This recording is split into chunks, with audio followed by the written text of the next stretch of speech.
My name is Laura, and I'm 43 years old. I've been married to my husband, Jack, for 12 years. He's the same age as me, and we used to work together. Now, we work in different branches, but we were in the same department before. Jack is a responsible person and is admired by his team. He's a bit vain and doesn't like to show his weaknesses. He was confident, flashy, and very masculine. His work performance was excellent, and his bosses expected him to get promoted easily. On the other hand, I'm more low-key and not very noticeable. I was surprised when Jack pursued me passionately because our personalities are so different. After dating for 3 years, he proposed to me with a big bouquet of roses. I had never felt so loved by a man before, so I accepted his proposal right away. I couldn't wait to start our wonderful life together. However, we ended up living with my in-laws without any prior discussion. I wanted to refuse, but Jack was firm about it. "My parents are good people, so everything will be fine," he said. He explained how much they were looking forward to living with me, so I couldn't refuse. We've been living with his parents in their home for the past 12 years. Life was unimaginable when we first got married. "Laura, you've forgotten to clean the entrance again." My mother-in-law would nag as I finished making breakfast for everyone. "This happens every day." "I'm sorry," I would say. I would apologize, but she would reply, "Just saying sorry isn't enough. If you understand, go do it right away." Even though I had to go to work, I was treated like a servant every morning. For the past 12 years, living with my in-laws, I've been forced to wake up at 5:30 a.m. to cook breakfast and clean. My mother-in-law, who is a housewife, should have time to do housework herself, but she doesn't. I rush through the morning chores, go to work, come home, and immediately start cooking dinner. By the time I go to bed, I'm so exhausted that I almost pass out. This has been going on for so long that I've become weak and often feel unwell. The cause is probably stress. Do the cleaning properly. I don't want the neighbors to think we're neglecting it, my mother-in-law would say as she relaxed in the living room, eating the breakfast I made. "If you don't finish quickly, you'll be late for work," she would add. Even with this going on, my husband never once stood up for me. My father-in-law would hide behind his newspaper and pretend not to see. Since moving in with my in-laws, I've been subjected to terrible mistreatment. The stress has caused my weight to drop drastically, and I now look unhealthy. My period stopped due to my sudden weight loss, and I couldn't get pregnant. Despite being the cause of this, my mother-in-law continued to blame me. Before getting married, I cared about how I looked and was healthy. Now, there's no trace of that. The stress from the mistreatment and the shock of seeing my reflection in the mirror make me feel depressed. I had become completely submissive to my mother-in-law. I lost all motivation and couldn't bring myself to leave the house. It was during that time that I received news of my father's death. He had suddenly passed away in an accident. I hadn't been back to my parents' home in a long time because my mother-in-law and husband would criticize me for wanting to go. I deeply regret not visiting more when I heard that my father had passed away.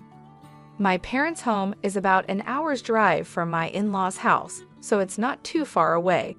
I asked them if they would come to my father's funeral. "My father's funeral is happening," I said. "Well, we won't be going. Just have your family there, okay?" They cut me off before I could finish speaking. I never thought they could be so heartless. I simply replied, "I understand," as I held my trembling shoulders from anger and sadness. Many people attended my father's funeral. He was self-employed and knew a lot of people. Everyone who came to the funeral shed tears, showing how much my father was loved. "Laura, it's been a while. You've lost so much weight. What happened?" My mother, who I hadn't seen in a long time, was surprised at my thin appearance. "Oh, it's nothing." "You're not sick, are you? I can't bear to lose you too." My mother, who had just lost her husband, thought I was ill and started crying. "I'm not sick, Mom. I'm fine. Don't worry." I calmed her down, and we took a break in the waiting room. "Well, if you're not sick, "What is it?" she asked. I thought about my interactions with my mother-in-law and husband.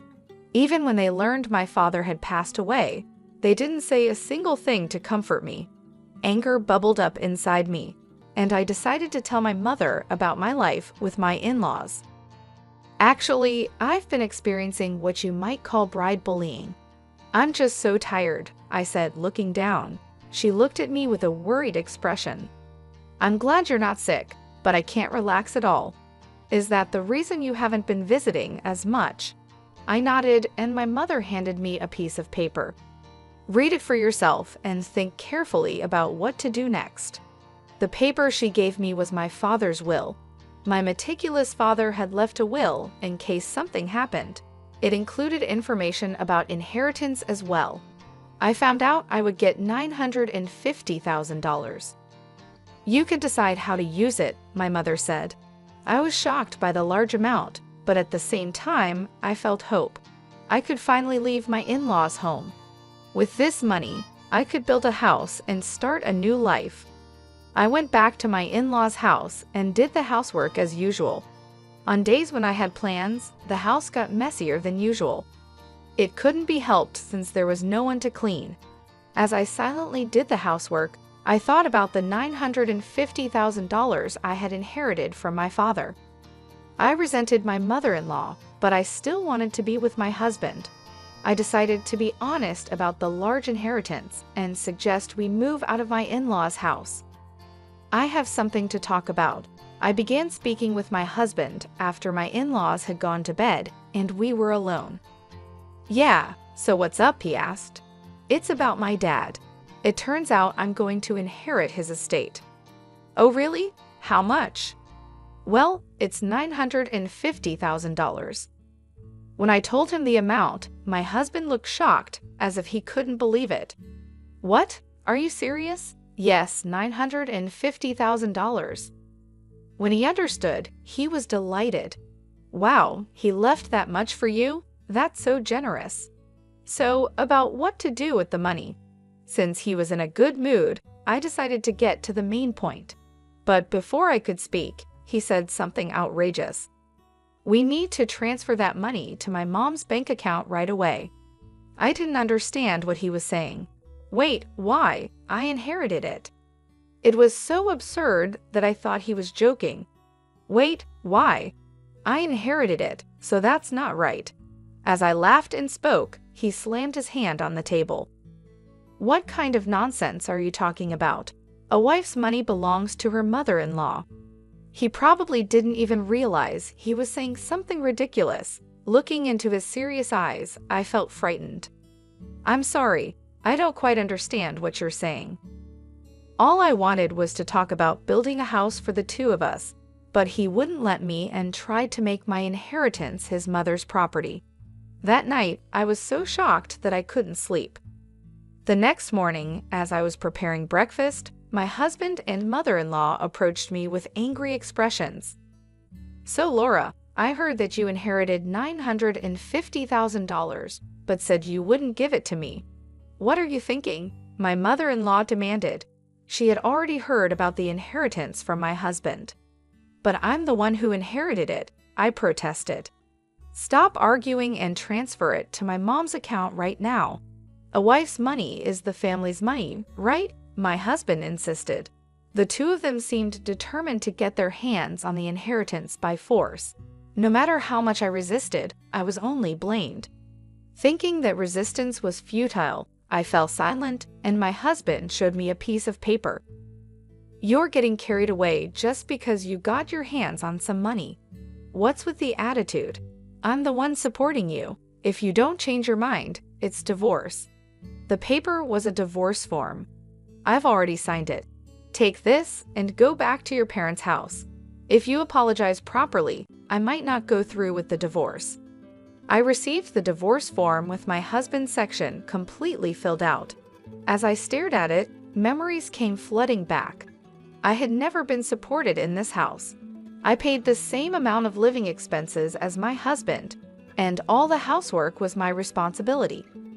I had never been taken care of, yet they always looked down on me. In the end, they even tried to take my father's money. If I stayed here, I might give in to the pressure from them and hand over the inheritance. But this money was what my father had left for me. Being told to go back to my parents' house felt like an opportunity. Holding the filled-out divorce form, I now had the power to make decisions for the future. I swore in my heart that I would never give up my father's inheritance and made a decision. That day, after work, I went back to my parents' house. "I'm home." "Welcome back, sweetie. I had a feeling you'd be coming home soon," my mother said with a gentle smile as she warmly welcomed me. The table was set with her home-cooked dishes. I couldn't remember the last time I had eaten a meal made by someone else. As I took a bite, I was moved to tears by how good it all tasted. "Did you tell Jack about the inheritance?" "Yes, and that's when things got complicated. I told my mother everything my husband and mother-in-law had said. She was stunned by the shocking details. "The inheritance is yours, and it's up to you to decide how to live your life from now on," she said as tears streamed down my face. She gently put her arm around my shoulder. After staying at my mother's house for a week, I decided to return to my in-laws' home. "Well, I'm going now. Take care." I was no longer afraid to return to that house. With a refreshed mindset, I headed back to my in-laws' home. Finally, back, huh? Have you reflected on your actions? My husband and mother-in-law were waiting for me with their arms crossed. "Yes, I'm sorry. Please let me live in this house again." I uttered a shallow apology. Hearing this, my mother-in-law smirked. "Then hurry up and hand over the inheritance." Actually, the inheritance procedures are taking longer than expected. It's still not with me. It's a complicated process, so it'll probably take another half a year or more. It takes that long? Well, that's fine. They seemed satisfied, thinking I would obediently hand over the money. But they continued to nag me about staying at my mother's house for a week. "The house is a mess because you didn't do your duties as a wife. Clean it up quickly." The house was filthy after just a week. It was impressive how messy it had become in such a short time. "Yes," I replied. The old me would have been devastated, but now things were different. I didn't care about being bullied by my mother-in-law or being forced to do tough housework. I did the chores as ordered by her. 6 months later, it was my mother-in-law's birthday. "Well, we're going now. Make sure to keep the house clean." She always went on a trip for her birthday, and of course, they never took me. "By the way, have you received the inheritance yet?" she asked. "It's supposed to arrive today." "Well, isn't that perfect? That $950,000 is a present for my mom. Make sure to transfer it to her account before we return." There was no way the inheritance would conveniently arrive on her birthday. My husband saw through my lie, but I didn't respond. I simply saw them off with a smile, saying, "Take care and have a safe trip." Once they were out of sight, I began to put my plan into action. I had been waiting for this day for a long time. They would surely be surprised when they returned, but it was no longer my concern. I quickly packed my belongings and left my in-laws' house. "Wow, this is amazing," I said as I moved my belongings into my new home. I had built a house with my father's inheritance. I'm so happy I get to live in such a beautiful house. I decided to invite my mother to live with me. I was truly happy that I didn't have to be bothered by them anymore. I sank into the soft sofa and felt content. Today was a celebration of our new home. My mother and I invited a chef to our home and spent a luxurious day. The next evening, I received a phone call from my husband. "Hey, what's going on?" my husband asked, confused because all my things were gone when they returned home. "I won't be coming back, so goodbye." I tried to hang up since I didn't want to talk to him anymore, but I could hear my mother-in-law shouting on the other side of the phone. "What the hell do you think you're doing? Where are you now?" "I can't answer that. You told me to clean the house, so I put my things away. That's not funny. Besides, you haven't transferred the inheritance yet. How many times do I have to say that a daughter-in-law's money is mine? I submitted the divorce papers. I'm single now. When I said that, my screaming mother-in-law suddenly fell silent. We're strangers now. Goodbye. Imagining my dumbfounded mother-in-law, I hung up the phone and couldn't stop laughing. My heart felt so light now that I had nothing to do with that family. After that, my ex-husband called me many times. When I had time, I would answer the phone and let the abusive words from my ex-husband and ex-mother-in-law flow. I recorded those calls from beginning to end and decided to consult the police with those recordings. It's not uncommon for cases of harassment from an ex-husband. We'll issue a warning before it becomes dangerous.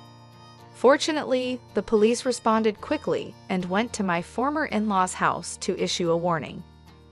For my image-conscious former in-laws, having the police come was damaging enough.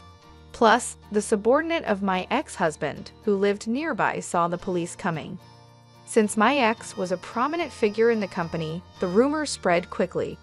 His subordinates and colleagues who didn't like him started to exaggerate the story and spread bad rumors about him. Eventually, the rumor reached the department I belonged to. I heard the police came. I'm divorced now, so I don't know much about it. What? You're divorced? Yeah, the bullying from my mother-in-law and my husband's abusive words were too much.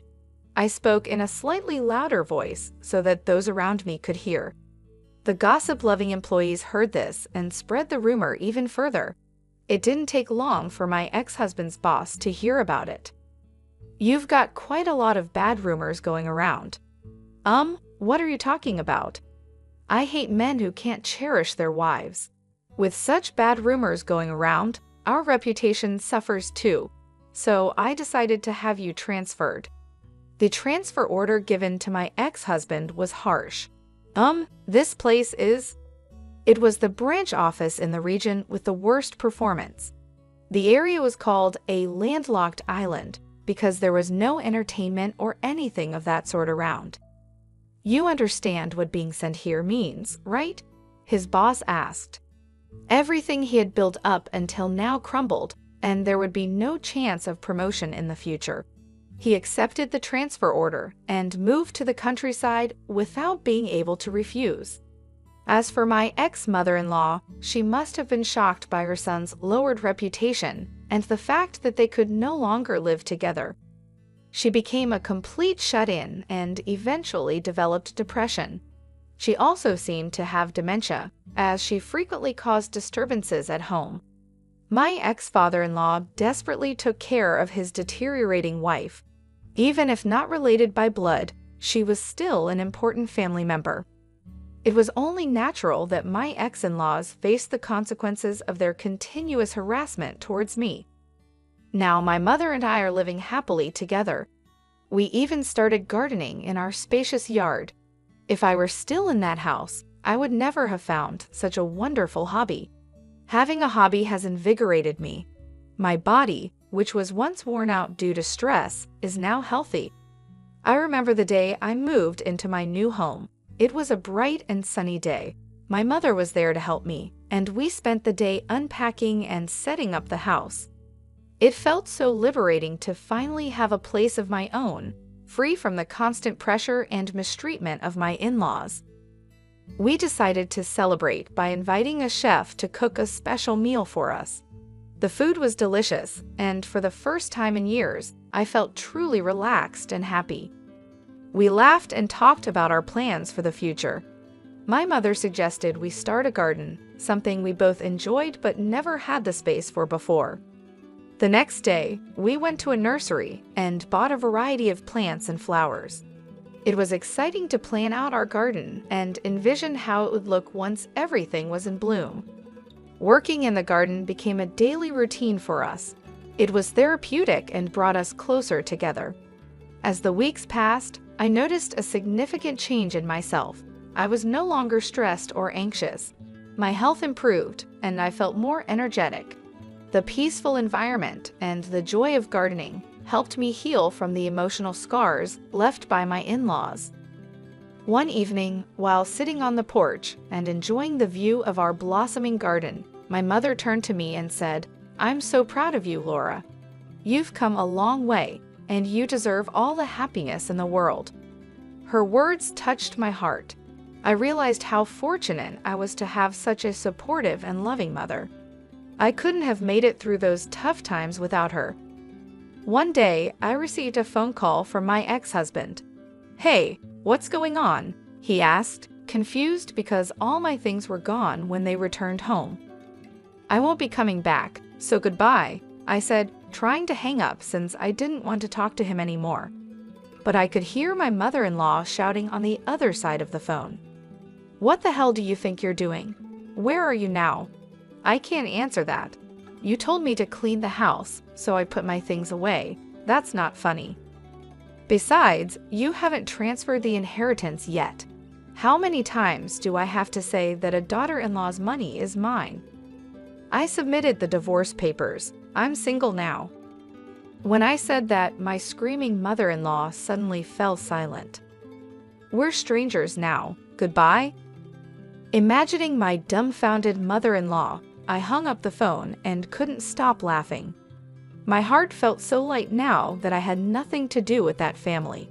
After that, my ex-husband called me many times. When I had time, I would answer the phone and let the abusive words from my ex-husband and ex-mother-in-law flow. I recorded those calls from beginning to end and decided to consult the police with those recordings. It's not uncommon for cases of harassment from an ex-husband. We'll issue a warning before it becomes dangerous.